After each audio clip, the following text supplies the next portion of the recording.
Dalam nama Bapa, Putra, dan Roh Kudus. Amin. Allah Bapa kami, sabdamu adalah pelita, penuntun langkah kami, dan obor penyuluh jalan kami. Kami ingin membaca dan merenungkan sabdamu. Bersabdalah ya Tuhan, hamba-Mu mendengarkan. Penuhilah hati kami dengan sabdamu. Sabdamu adalah kebenaran. Bersihkanlah pikiran kami dari keinginan yang menyesatkan. Bukalah diri kami agar dapat mendengarkan sabdamu. Amin.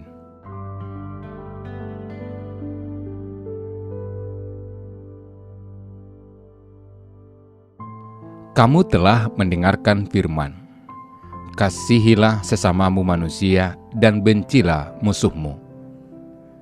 Tetapi aku berkata kepadamu, kasihilah musuhmu dan berdoalah bagi mereka yang menganiaya kamu.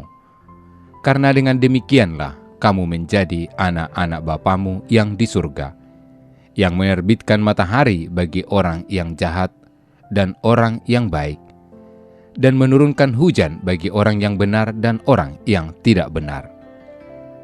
Apabila kamu mengasihi orang yang mengasihi kamu, apakah upahmu?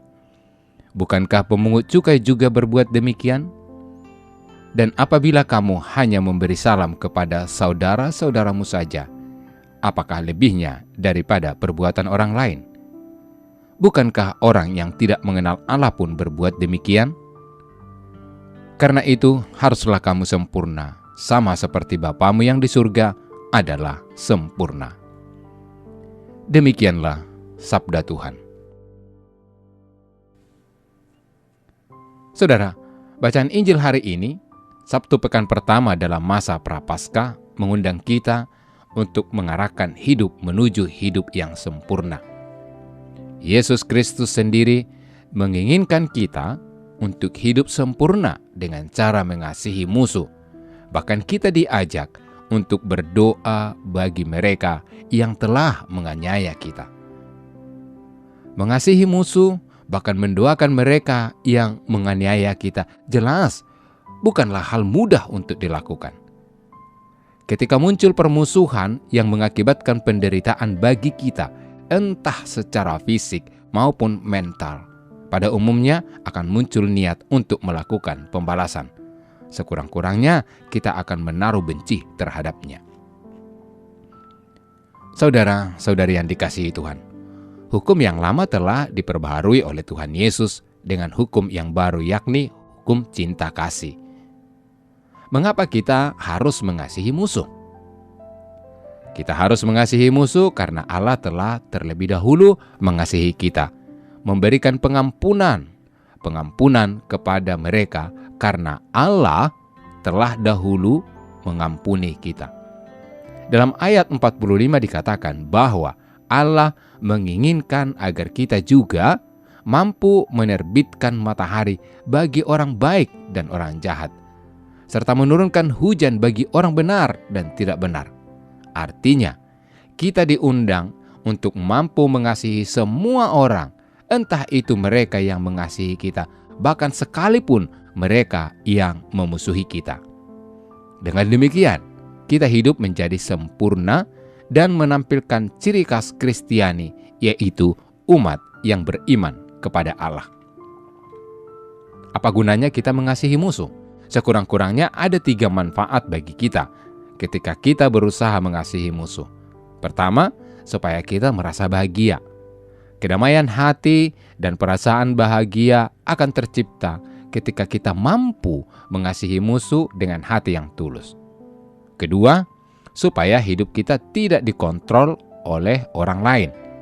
Biasanya musuh kita akan menguasai dan mengontrol pikiran kita dengan tindakan-tindakan yang telah dilakukannya.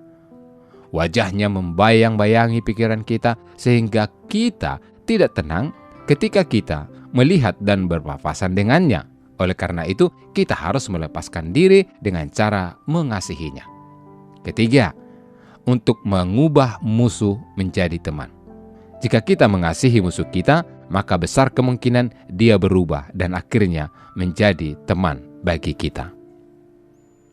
Saudara-saudari terkasih, Yesus telah memberikan teladan dalam mengasihi musuh ketika ia berdoa bagi mereka yang akan menyalibkannya. Sebagai pengikut Kristus sejati, maka kita diundang oleh Tuhan untuk mengikuti teladannya, yakni mengasihi musuh dan berdoa bagi mereka yang menganiaya kita. Memang tidak mudah dan harus diusahakan seumur hidup. Oleh karena itu, marilah kita selalu menyerahkan hidup kita kepada Tuhan dan memohon rahmat kekuatan kepadanya, terutama dalam masa prapaskah ini, agar kita dimampukan, iman kita dikuatkan dalam mengasihi siapa saja di dalam kehidupan kita sehari-hari. Tuhan memberkati. Allah Bapa yang baik hati, kami bersyukur karena Engkau telah menyapa kami dengan sabda-Mu pada hari ini. Kami mohon rahmat-Mu agar dalam masa prapaskah ini kami mampu mengasihi musuh kami, serta mendoakan mereka yang telah menganiaya kami. Utuslah Roh Kudus-Mu, agar dengannya kami mampu meneladani Yesus Putra-Mu untuk mengasihi sesama maupun musuh kami. Demi Kristus, Tuhan dan pengantara kami. Amin. Allah Tritunggal Maha Kudus, Bapa, Putra, dan Roh Kudus. Engkaulah Allah Esa yang Maha Kuasa dan Maha Rahim. Kami puji dan muliakan Dikau.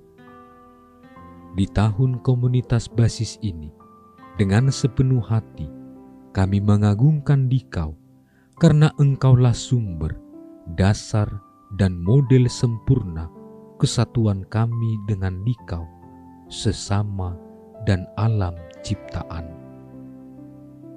Kami mohon, anugerahilah kami Roh Kudus-Mu, agar kami mampu membangun persaudaraan dan persekutuan sejati di dalam keluarga, komunitas-komunitas, dan seluruh gereja.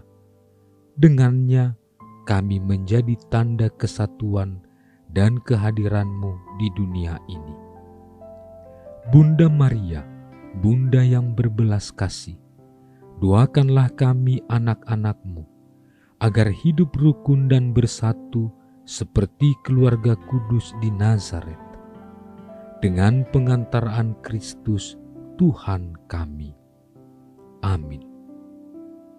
Dalam nama Bapa dan Putra dan Roh Kudus. Amin.